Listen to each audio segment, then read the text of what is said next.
Série Apocalipse, Revelando Esperança. Estamos no estudo número 14, segunda parte. Chegou a hora do seu juízo. Toda vez que um israelita apresentava-se diante do sacerdote com um animal para ser sacrificado, ele ali estava para pedir perdão a Deus pelo pecado e também forças a ele para que não voltasse a pecar. Nesse caso, realmente era necessário o sacrifício daquele inocente animal, normalmente um cordeirinho de 1 ano, sem qualquer defeito. Feita a imolação do animal sobre o altar, o sacerdote transferia o pecado daquele pecador penitente para o altar de sacrifício, através da colocação de um pouco do sangue deste animal nas pontas, nos cantos do altar do sacrifício. Ouça Jeremias 17:1. O pecado de Judá está escrito com um ponteiro de ferro, com ponta de diamante, gravado na tábua do seu coração e nas pontas dos vossos altares. Aí está. O pecado do povo era simbolicamente transferido do pecador para o altar. O pecado de Judá está escrito nas pontas dos seus altares. No livro Patriarcas e Profetas, páginas 366 e 367, Ellen White diz que quando o sacerdote aspergia o sangue, simbolicamente o pecado era transferido para o santuário. O pecador era perdoado de sua maldade, mas ficava um sangrento registro no próprio santuário. Essa cerimônia ajuda a compreender por que no Apocalipse e em outras partes da Santa Bíblia se fala dos livros de registro no céu. Exemplo, Apocalipse 3:5, 20, versos 12 e 15, Malaquias 3, 16 e 17 e Hebreus 13, verso 12. Ora, se os pecados de todas as pessoas penitentes e arrependidas eram simbolicamente transferidos para o santuário, este, em algum momento, deveria ser purificado, e é exatamente o que acontecia. No 10º dia do 7º mês do calendário deste povo, era realizado o grande dia da expiação, de acordo com o registro de Levítico 16, versos 29 e 34. Fará expiação pelo santuário, pela tenda da congregação e pelo altar. Também a fará pelos sacerdotes e por todo o povo da congregação, para fazer expiação, uma vez por ano, pelos filhos de Israel. Aí está, nesta passagem de Levítico 16, a exposição clara do que significava a transferência dos pecados do povo para o santuário e, é claro, a grande necessidade de, em um dia do ano, um dia muito especial, esse santuário e todos os seus oficiantes serem purificados, pois ali estavam acumulados os pecados de todo o povo durante aquele ano. Em Levítico 16, 1 a 28, descrevem-se as cerimônias que se realizavam no dia em que o santuário era purificado. Com esta cerimônia, o santuário era purificado do registro dos pecados dos arrependidos que haviam confessado sua culpa, dos sacerdotes oficiantes que comiam a carne e o altar onde o sangue era derramado e aspergido. A purificação do santuário era realizada com o sangue do bode para o Senhor, símbolo do sangue de Jesus. Confira em Levítico 16, 9, 15, 16, 20 e verso 21.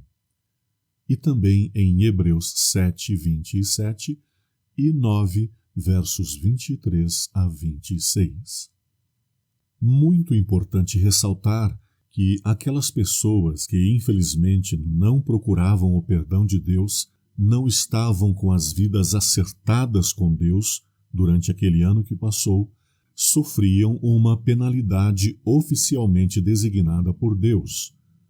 Ouça Levítico 23, 27 a 29. Mas aos 10 dias desse 7º mês será o dia da expiação. Tereis santa convocação, e afligireis a vossa alma, e oferecereis oferta queimada ao Senhor. E naquele mesmo dia nenhum trabalho fareis, porque é o dia da expiação, para fazer expiação por vós perante o Senhor, vosso Deus.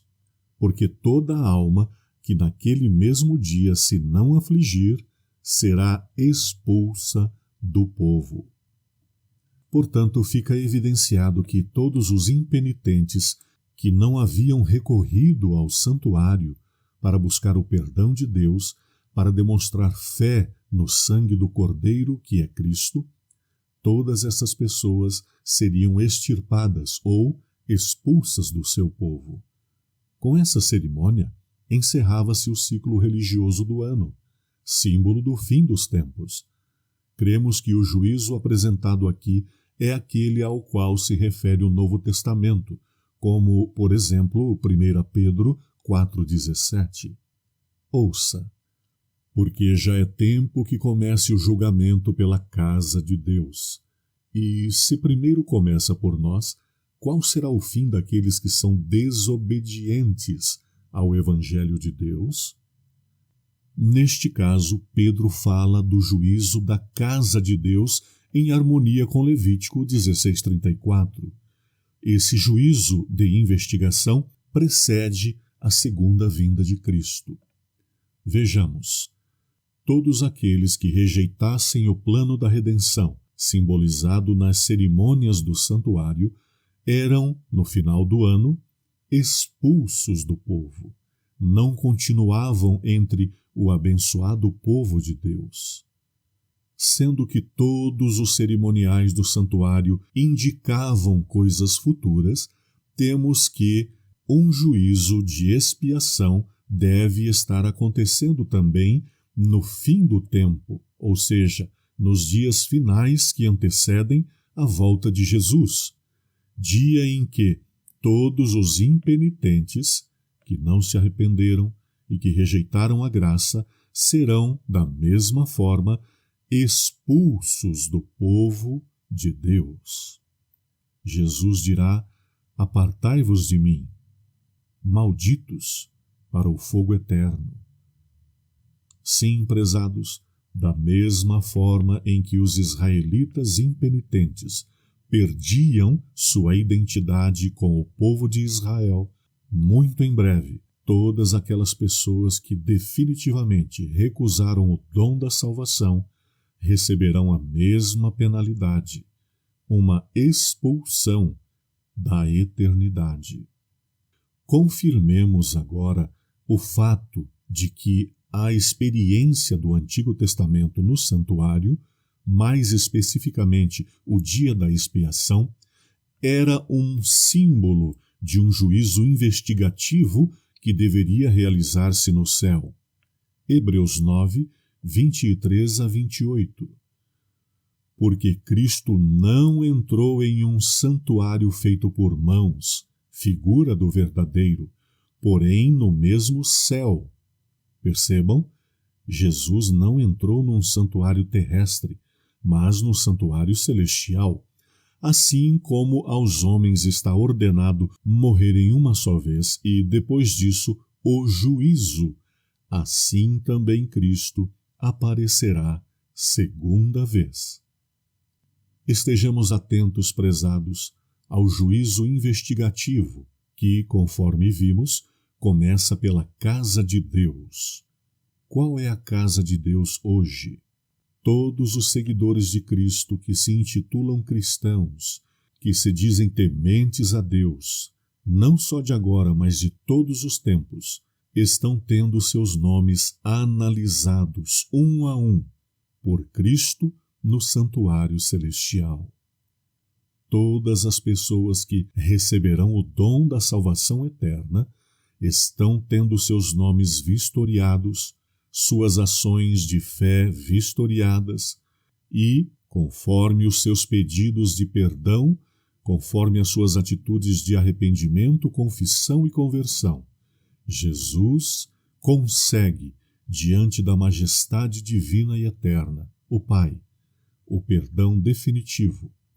E assim, os pecados que ali foram registrados daquela pessoa, de qualquer tempo e qualquer lugar, são apagados dos registros celestiais, assim como o dia da expiação anulava todo o acúmulo do sangue simbolicamente contaminado com os pecados do povo durante aquele ano.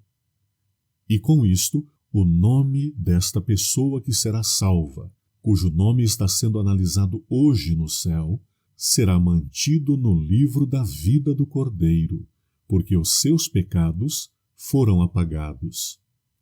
Que nunca se dê o caso de que os meus e os teus pecados sejam mantidos nos registros celestiais e que, no momento em que o tempo da graça se findar, nosso nome seja apagado do livro do Cordeiro, mas sim que os nossos pecados, confessados diariamente diante de Deus, nossas ações de conversão, sejam apresentadas diariamente por Cristo diante do Pai, para que tais pecados sejam definitivamente apagados, e como ele mesmo diz, eu lanço as tuas transgressões nas profundezas do mar, e delas não me lembro.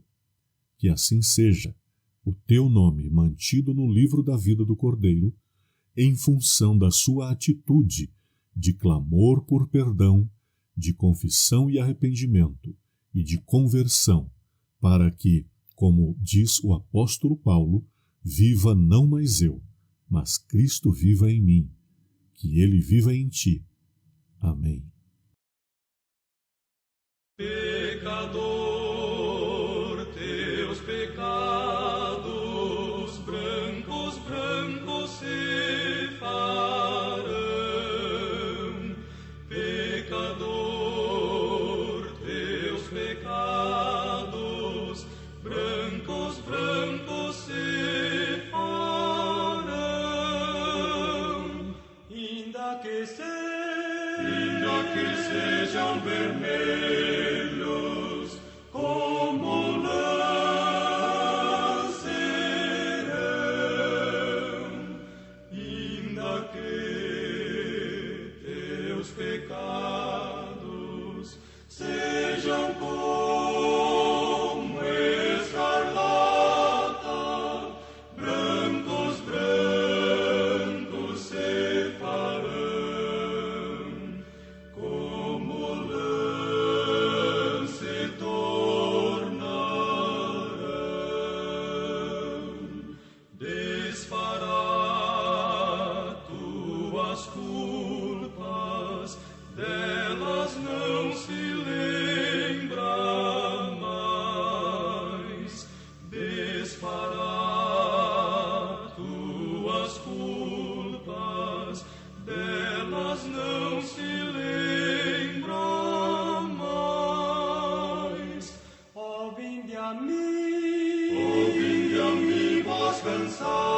Cansados de Jesus,